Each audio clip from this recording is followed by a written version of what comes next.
Hey, guess who? I had a lot of, no, that's not even fair to say. I had two or three people since I started doing if this routine is the Holy Grail, why aren't we all doing it? And I started that, I think, last fall. So I've had a handful of people that have sent me a message asking about Laurie Frink and her book, FLEXUS, and why I haven't reviewed that. And she's the best trumpet teacher ever, and she was a live-in girlfriend for Carmine Caruso and studied with him and all kinds of stuff. There's just more to tell. And I thought, well, the first thing I got to do is at least get what she's known for. She's known for this book called FLEXUS, and I just ordered it off of Amazon. About $30 and change. And I went through the whole book. And I pulled out what probably is the hardest thing in the entire book, and I'm going to try to sight read it for you right now. I guess it's this Etude 7. It's a 2-pager. I haven't really, I'll have to double check again on YouTube, but I don't think I've seen or heard anybody do Etude 7. It's on page 128 in the FLEXUS book.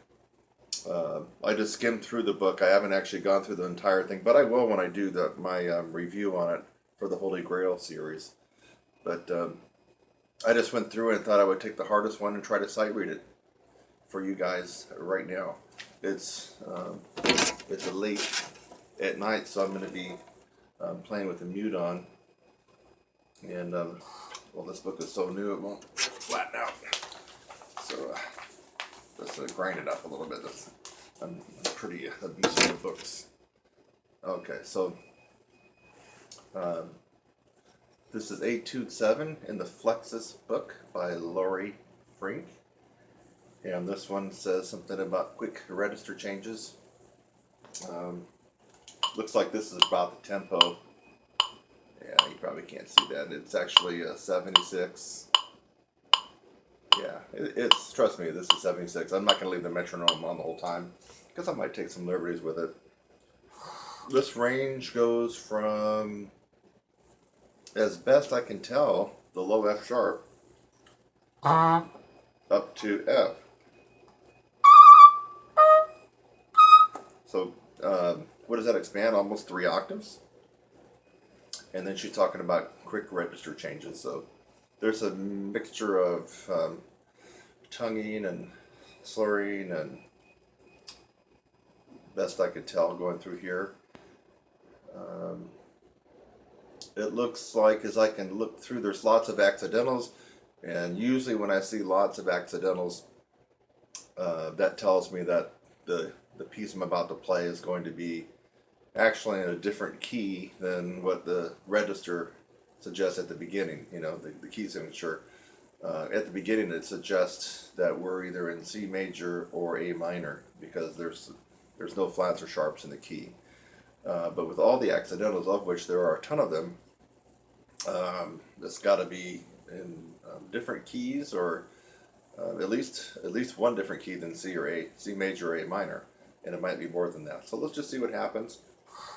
I am working with my mute. I can't blast right now. It's late at night, but I just thought I would go ahead and go through this before I move on to other things. I got a really important video coming out for female brass players, and I'm working on that one. That's the one that's going to be the sweet spot, I think. At least it was a couple years ago. So, and I didn't make a video a couple years ago, so I'm excited about that.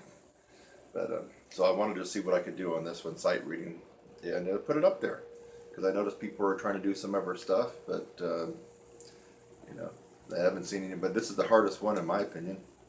I can't find anything harder. So let's just see what happens.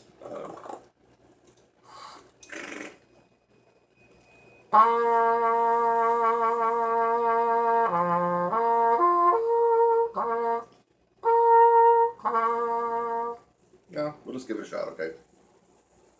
Where was that metronome marking at? Yeah, right around there. I'll probably stay somewhere around there. Maybe it's a little slower. I'm sight reading now. I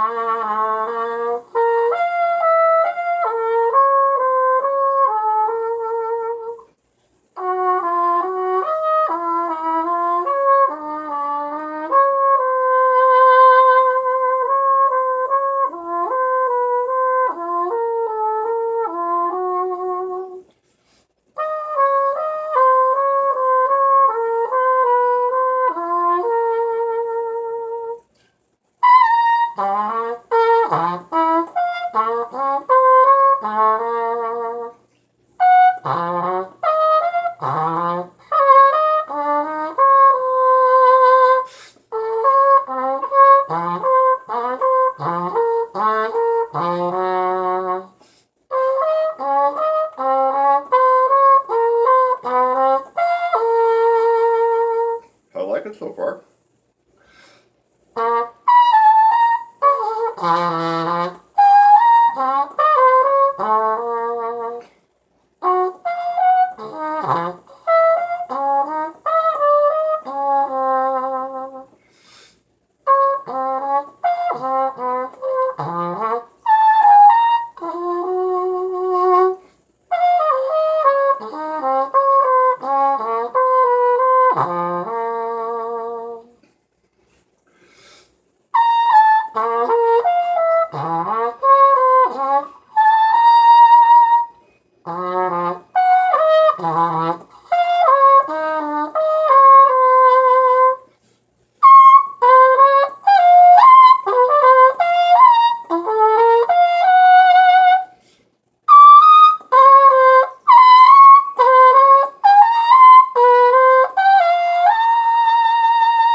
Well,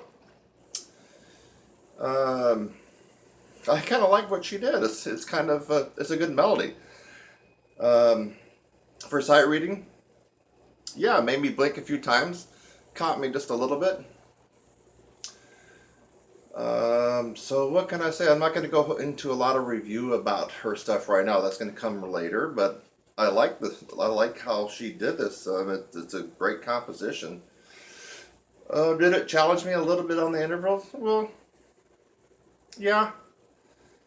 I mean, that's sight reading, folks. No one's ever seen me put any of her stuff up or talk about her at all. I don't think that you've ever heard me talk about her because I don't really know that much about her except for what I've just now been learning. But, okay, so that was the FLEXUS book in the very back. And I picked the hardest Etude out of the FLEXUS book of Etude 7, and I sight read it right in front of you at night. Had to have my mute in because I, you know, didn't want to get people banging on the door. It probably was still loud anyway. So I liked it. Do I think most professional and advanced players could go through that like that, or maybe even get it down after working on it? I don't think so. No, I think we can line up 10 professional players and give a mixture of jazz and classical, and I think a lot of them would have a problem with this one for two reasons: range and flexibility. And the third one would be the sliding accuracy that comes with spending a lot of time in the upper register on the horn.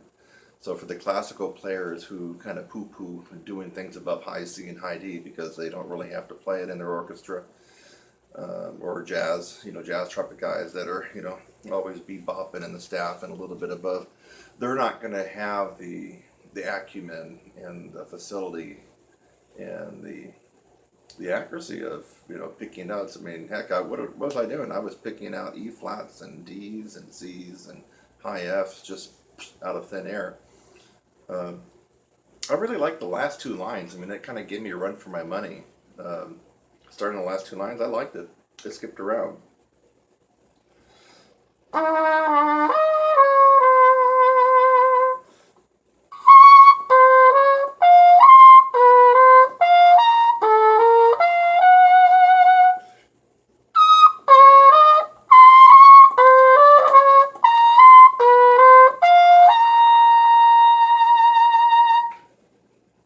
like it.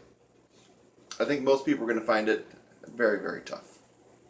that's all for now. I'll be back at some point with my review and how Laurie Frink's FLEXUS fits into the Holy Grail series. Bye for now.